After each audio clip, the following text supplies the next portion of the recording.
Hello everyone, welcome back to The Budget Sportsman. Thank you so much for joining me on today's video.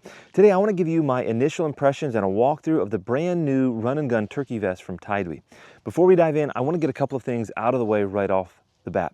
First of all, this is only an initial impressions and walkthrough. It is not a review or a long-term review necessarily. This is a brand new vest from TideWe, and for me, turkey season is several months away, but I know it's right around the corner for some of you, so I wanted to show you this vest because it might be right for some of you. Now, secondly, I do want you to know I have a relationship with TideWe. TideWe sent me this vest for free, but they're not paying me to make this video and they're not telling me what to say. However, I do get a commission if you use my coupon code. Speaking of the coupon code, it's TBS, stands for the Budget Sportsman, and the number 1818, TBS 18. If you use that coupon code, it will save you 18% off of just about everything on TideWe's website, and then I receive the commission as well. So what's the price of the vest? Let's start with that. This vest right now, at the time of making the video, is $80 on TideWe's website, and if you use that coupon code, it will bring it down to about $65, $66.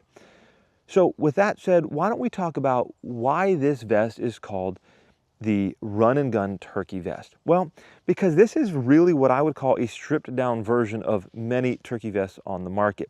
In fact, I reviewed several other turkey vests from TideWe in the past, and I would call them more full featured. This is definitely a lighter vest overall. It does not weigh as much as those other vests, but it also doesn't have as many pockets. It's just lighter, it's slimmer, it's sleeker.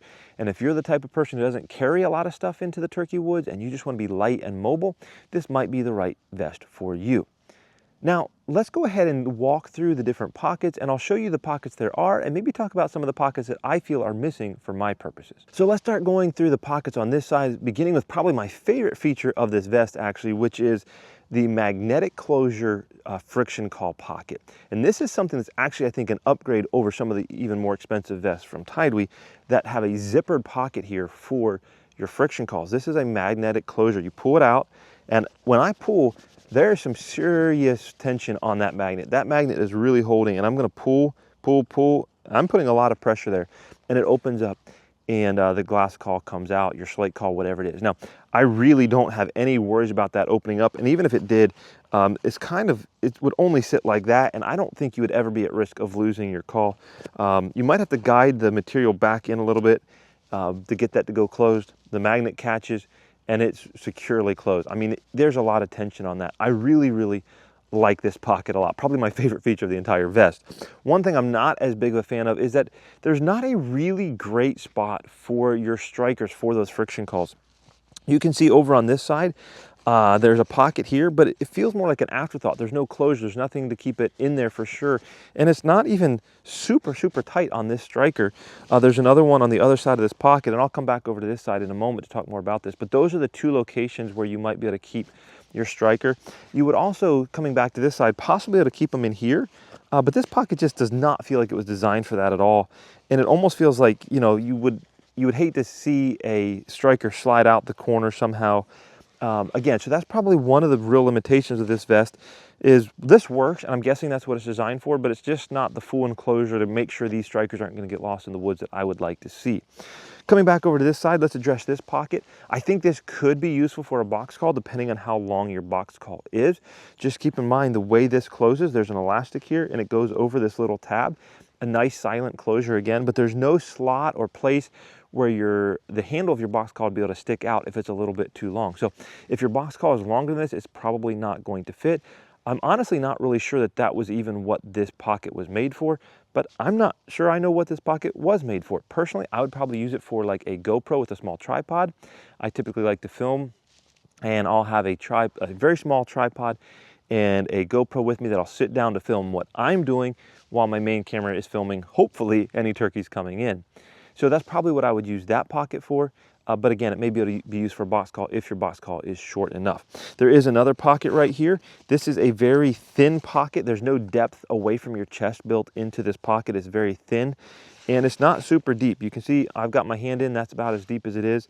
My phone will not go in that direction. I can kind of put it in and rotate it and get it to fit in that way. This is an iPhone 15 Pro. If you have a Pro Max, it's probably not going to fit. Moving over to the other side, you have the same thin compartment here. Again, this would be a fine place for maybe your phone, wallet, keys, maybe diaphragm calls. I also forgot to mention, speaking of diaphragm calls, there's this little mesh pocket up here with elastic. You might be able to just throw your diaphragm call in there as well. Coming over to this pocket, I think this would probably be the more logical box call pocket. You can see the way this is designed, same sort of elastic closure here over this little plastic tab, but you could have a handle sticking out one side or the other here, the way these flaps are designed, to where they kind of fold out, and you'd be able to have your handle sticking out if it was a little bit too tall to fit in this compartment. So I think this would be the more logical box call location. Moving back here, you've got one more pocket. Unzip this right now. I've got some shotgun shells in there, and that's about it. I mean, there's not a ton of room in there. You could use that maybe for another friction call if you had an extra one you wanted to bring with you. And then on the outside, there's a little bit of molly here where you could put another pouch, you could hang something from a carabiner, a number of different things that you can do there. Now, in the middle here, I should mention that there are these adjustments, and there are several adjustments throughout the vest to be able to fit it to you well and make sure that it's going to fit you. Now, one other thing I've noticed here is that I can release that strap pretty easily, but when I go to tighten it back up, it does not slide well. I mean, it will go, but it just feels like it catches. It's not sliding smoothly. And overall, these buckles feel a little bit cheaper than what TideWe typically uses on some of their other vests. Not super duper impressed with these buckles. I feel like maybe in an effort to keep this pack light and maybe even inexpensive, they cut corners a little too far on these buckles here in front. So moving inside the vest, you do get a zippered mesh pocket here. This might be a great place to keep that all important toilet paper for those morning hunts out in the woods when emergency strikes. And of course, you're going to get a matching one on the opposite side, just a small zippered mesh pocket. So let's go ahead and turn this around now and look at the back side of the pack. And again, I say pack because this is much more of a backpack style vest rather than a game bag style. There's no game bag on this at all. So if you are used to maybe having a game bag to haul your turkey out or maybe to put your decoys in, you're not quite going to get that amount of carrying capacity with this pack. But at the same time, there is a nice little amount of storage here depending on what you're wanting to use it for. Before we get into that, I do want to mention that one area where I feel like they did not try to slim down and cut corners on this pack is the seat. This is still a nice, thick, cushiony seat, and it still uses the same magnetic attachment method that most of the other TideWe turkey vests do. I love the magnetic attachment method because it is so easy to just flip it up when you're ready to make a move and not have it dangling down and hitting on your legs, and you're not trying to turn around and try to mess with some buckle. I will say that at times when you're running through the woods, you're moving quick, you're catching branches, that it's not entirely uncommon for that thing to get bumped off and to be banging on your legs anyways. It is completely removable with 3 buckles. You can take it off or you can adjust it as necessary. And I'm just going to let it hang down for a moment so we can get a better look at the rest of the pack. Now, on the side of the pack here, you do have a water bottle holder. This is not super big. You've got one on both sides. This is going to fit your typical disposable water bottle probably, but if you have something much bigger than that, like a Nalgene or something, probably not going to fit in these water bottle holders. But while we're on the topic of water, this does have a compartment for a water bladder that I'll show you in a minute. It's got the pass-through right here for your tube to come out and the little holder over here on this side to hold your tube in place. It has 2 main compartments in the backpack. This one is the smaller one, but it does go full way all the way down to the bottom there. And so it's not huge, it's not deep, it's not thick, but it is a nice little storage area. It does have this little bit of orange, has a little Velcro. You can pull it down right there so it stays in place. So if you're wanting to have a little bit more visibility, it's not a lot, I'll admit, but hey, it's a nice little touch, and you can just tuck it in out of the way when you don't need it.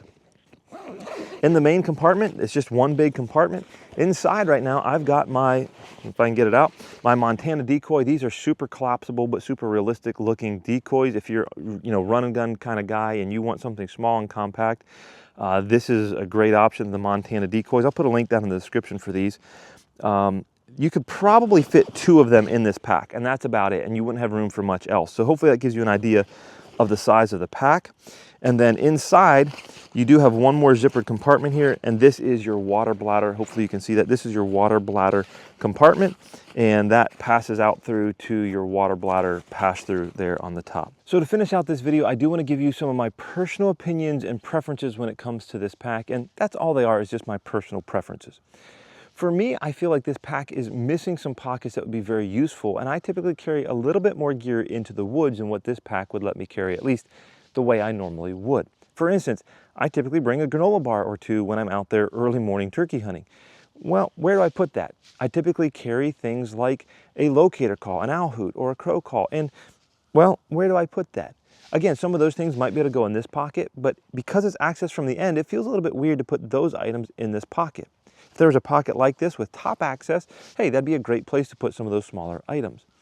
Another thing is if you wanted to use this pouch over here for an extra friction call, well, then where would you put your shotgun shells? I mean, you might be able to just put them in your pants pocket or cargo pocket if that's what you want to do.